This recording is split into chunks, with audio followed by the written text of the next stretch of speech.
Remember when the media and the Democrats exploded at what they referred to as kids in cages at the southern border under Trump? Turns out those were Obama and Biden's cages. But now, migrant children are literally dying because of Biden's border crisis, and no one on the left seems to care. A 5-year-old boy just died after becoming sick at an overcrowded migrant shelter in Chicago. But according to far-left Chicago Mayor Brandon Johnson, Texas Governor Greg Abbott, 1,100 miles away, is to blame. Watch this. The issue is not just how we respond in the city of Chicago, it's the fact that we have a governor, an elected official in the state of Texas that is placing families on buses without shoes, cold, wet, tired, hungry, afraid, traumatized, and then they come to the city of Chicago where we have homelessness, we have mental health clinics that have been shut down and closed. You have people who are seeking employment. The governor of Texas needs to take a look in the mirror of the chaos that he is causing for this country. This is not just a Chicago dynamic. He is attacking our country. Joining us now with a reaction, Fox News contributor Charlie Hurt and Chicago Alderman and Democratic congressional candidate Raymond Lopez. Alderman Lopez, let's start with you. You seem to be one of the more bolder Democrats taking on your party on what is clearly chaos and crisis all around us. But how do you feel listening to the fairly new mayor of Chicago blame the governor of Texas for something that tragically happened to a 5-year-old boy right there in your city? You know, we've walked down this path before, Kellyanne, when we saw Lori Lightfoot try to blame the governor for the failure to protect and secure the border of the United States.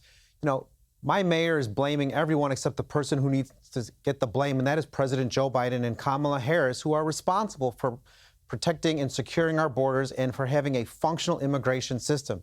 They're not calling out Secretary Mayorkas for letting asylum seekers come to this country under false pretense and then giving them court cases 10 years from now. They're calling on the governor, who's clearly frustrated, who even has Democratic city mayors begging for help as they are being overrun on a daily basis. It's outrageous that common sense is nowhere to be found in the Democratic Party anymore when it comes to this issue. If we want this to stop, we have to secure the border. We have to stop the draw, which is all the free benefits that people are hearing about and posting about and sharing amongst their social media circles, encouraging the ever-growing flow of individuals, not just from South America now, but from the entire world to come to our southern border, sneak in just so they could get their payment, get their selfie, and then continue the cycle over and over again. Well, it's very well said, Alderman, and thank you very much for being here and sharing those sentiments. Charlie Hurt, we all know that the DHS Secretary under President Obama, Jay Johnson, famously said that 1,000 illegal crossings a day would be a lot, that he, quote, couldn't imagine 4,000. Now we have triple that number in 12,000. We don't need to imagine it. It's right there in front of us. Fox News shows the footage constantly. But in terms of those who are crossing, we keep seeing these statistics that they could be people on the terror watch list. We know not everyone who comes over has a credible claim of asylum. Most don't. I think the alderman made that clear. Do you think that we're starting to see more Democrats do what Alderman Lopez is doing? You have John Fetterman saying it's a problem. Katie Hobbs in Arizona is pushing back on Joe Biden. You starting to see that wall of shame and blamelessness crack? Yeah. No, I think we are. And I think that it's most interesting to see people like Katie Hobbs switch their position on this. And I'm hoping that other Democrat politicians do, because they're sort of catching up with what normal Democrat voters already believe. And this is obviously something that, as you know better than anybody, Donald Trump tapped into in 2016. This is not just an issue that Republicans or conservatives care about. This is an issue that regular Democrat voters care very much about. All across the political spectrum. It's just that Democrat leaders have been so off the mark, have been so out to lunch on all of this and forcing these bad policies on the country. They've been ignoring their own voters. And only now that it's gotten this bad do you start seeing that wall crack and you start seeing Democrats calling out these people. But the Biden administration continues to lie about this every day and claim that the border is secure, even as they're flying hundreds and thousands of migrants all over the country on charter planes, and not just charter planes, but if you get on a Delta flight today, the chances of you flying somewhere that the government, the Biden administration is also flying a bunch of migrants as you're trying to, pay for Christmas and things like this. You're also paying for this person to fly all over the country. This is going on, but obviously the whole world knows it because that's where all these people are coming from. Everyone has gotten the message and is pouring over our open border that's been purposefully opened by Joe Biden. No, it's true. And Charlie, before I go back to the alderman to close us out, I just very quickly point out that when Donald Trump first raised this issue in 2015, illegal immigration was 3-4% of the polls. Now it is like a top 5, top 3 issue in some polls. Yeah. And I think that you're right. A lot of independents care about this.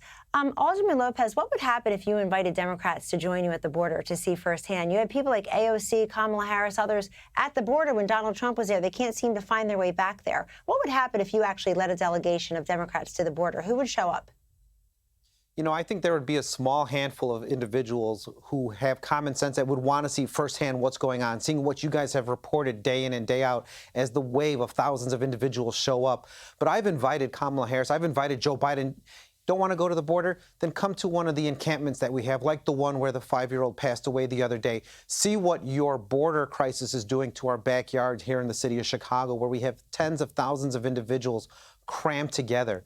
Their failure is something we cannot ignore anymore. We cannot just go with the narrative and say everything's fine, because there are plenty of individuals who want to see the front door fixed to this country and not have workarounds like this to let people come into this country under false pretense. And additionally, as someone who happens to be of Mexican descent, all my Mexican undocumented immigrants in my ward, in my city, are looking at the situation saying, wait a minute, we came here, we pursued the American dream, we were honest about why we were here for work, to try to get our own share, and now we're being leapfrogged by these individuals who lied to get into this country. I think there's going to be a lot of animosity in the Democratic core if they continue down this path and start alienating all of their true constituents. Yes, a tragedy for the 5-year-old, but he's not alone. We have a record number of migrant deaths through these crossings. Mainstream media won't cover it. Democrats completely ignore it. Alderman Lopez, Charlie Hurt, thank you so much. Hey, Sean Hannity here. Hey, click here to subscribe to Fox News YouTube page and catch our hottest interviews and most compelling analysis. You will not get it anywhere else.